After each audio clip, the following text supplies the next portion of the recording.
the ACLJ has filed a new case in Nevada. It's up at aclj.org. If you're on our email list, the ACLJ email list, you would have just gotten this morning. We represent the parents and a 15-year-old female student in the Las Vegas Clark County school system who was forced to perform a profanity-laced, sexually explicit, obscene monologue written by another one of her classmates before the entire class as a graded assignment in her drama class.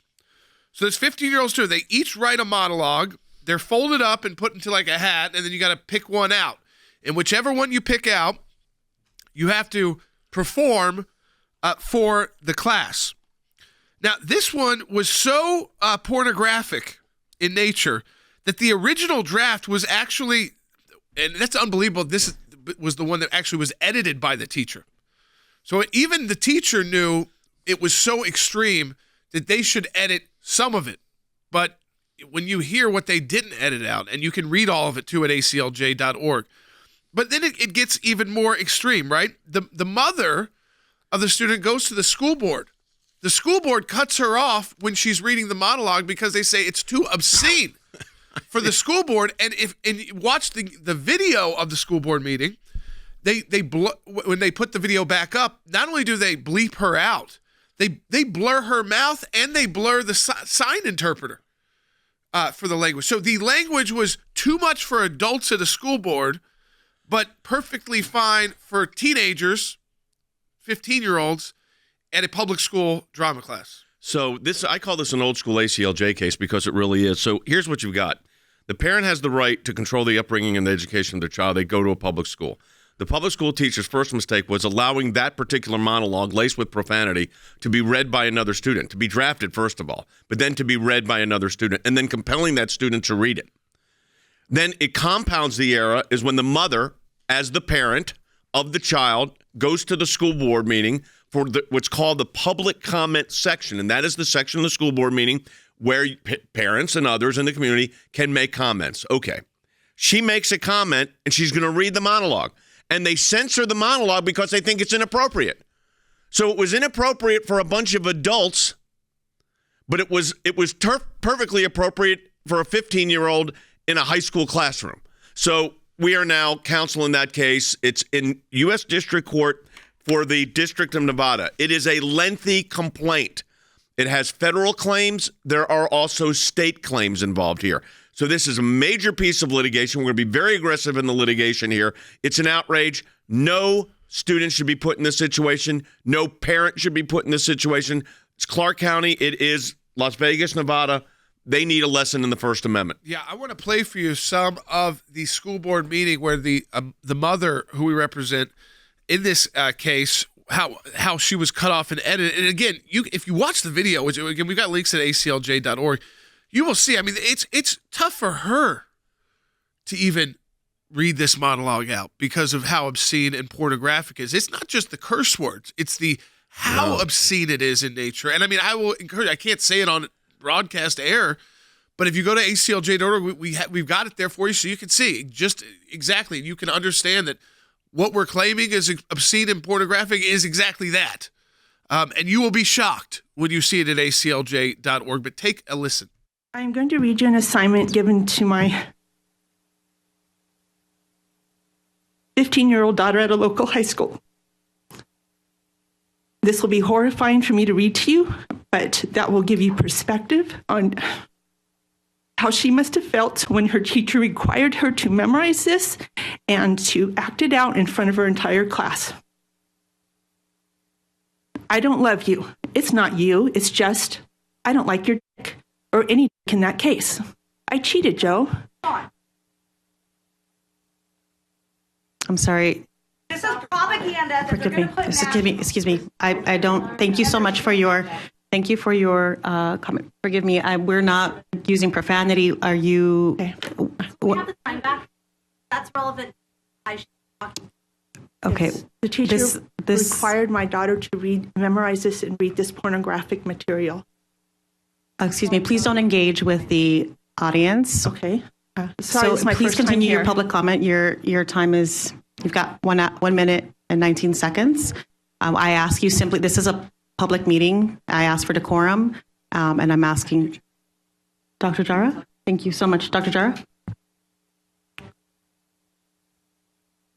If you don't want me to read it to you, what was that like for my 15-year-old daughter to have to memorize pornographic material and memorize it and portray? Madam President, members of the board, staffs on this. We can have the region superintendent speak to her.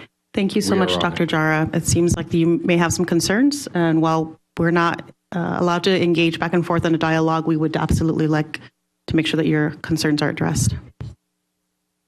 Material, just finish what I was going to say. Please. My daughter was forced to engage in the portrayal of this blank activity by her teacher. We have pornography laws regarding minors in this state, and many of those were violated because of this assignment. I don't have time to name all of the laws that were broken that day, but one example, NRS 200-710. It states it is a crime when a person knowingly uses, encourages, entices, or permits a minor to be the subject of a sexual portrayal in a performance. In one of my meetings with school administration, they blamed my daughter for not saying no to the assignment. They blamed my daughter, who is the victim. Teachers are in a position of power. Educators must understand the laws about sexual abuse, and that is where I am hoping you will help. I'm going to tell you something. The outrage of this, of course, as you saw, we played you the whole clip, was not only did they edit out what she said, which of course they did because it was obscene and pornographic, and the chairman of the school board said, do not read pornographic material from the podium. But they were having the 15-year-old daughter read it in the classroom and required to memorize it. And the school board's reaction should have been, we're horrified, we're going to get to the bottom of this. Instead, what they did was blow it off as they do, and now we're in federal court.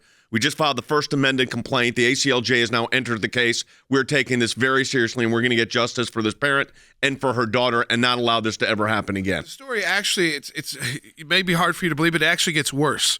So then the school, the parent went to the school before even going to the school board and said, just seems inexcusable. The assistant principal agreed. The school administrator told our client, again, Kendra Evans, that school officials would meet with her daughter, the student, and that the school would not allow any male faculty to meet with the student because of the nature of the language of this monologue that was written without another female present. I mean, these were promises the school made. In addition, the school promised they would also not allow the teacher who gave the assignment to meet with the child who read the monologue because, again, this child, they know that this student is complaining, right? So guess what happens? After making that promise, the assistant principal, a man, met with the student alone without another female administrator present. Then she was forced, the student, to meet with the teacher who broke that promise. That meeting left our client in tears. To make it worse, the principal instructed the student not to tell their parents, which how much did we hear about this under COVID? Don't even watch what your kids are being taught. Parents come into the room where you're doing the broadcast. Telling a 15-year-old student at your school, you can't tell your mom and dad what happened here today? Do you think these schools are trying to pull one on us? We know they are, but we are calling them out. This is one of those unique opportunities where you could, I think, impact the entire system, not just in Nevada, but all over the country, by making sure these teachers and school administrators know we are going to expose them. They can't just run away and cut microphones off, and the school board too. So there's claims that we've made for the parent, on the school board, for their First Amendment rights, for the students' First Amendment rights. There's intentional infliction of emotional distress. There was even an assault claim because she was forced into the room to meet with the teacher, even though she asked not to, and they promised that would not be the case, and of course got screamed at. This is where the school board has to be. So here's the takeaway from this that's very important. We have to hold the school board accountable, which means we don't just take a little apology letter and everything's okay. We are litigating this case in federal court to protect the parent, but more importantly than the parent even here, of course, is this 15-year-old daughter. Nobody should be put in this situation ever. So our job here is to get justice. Justice is going to mean litigating this case fully.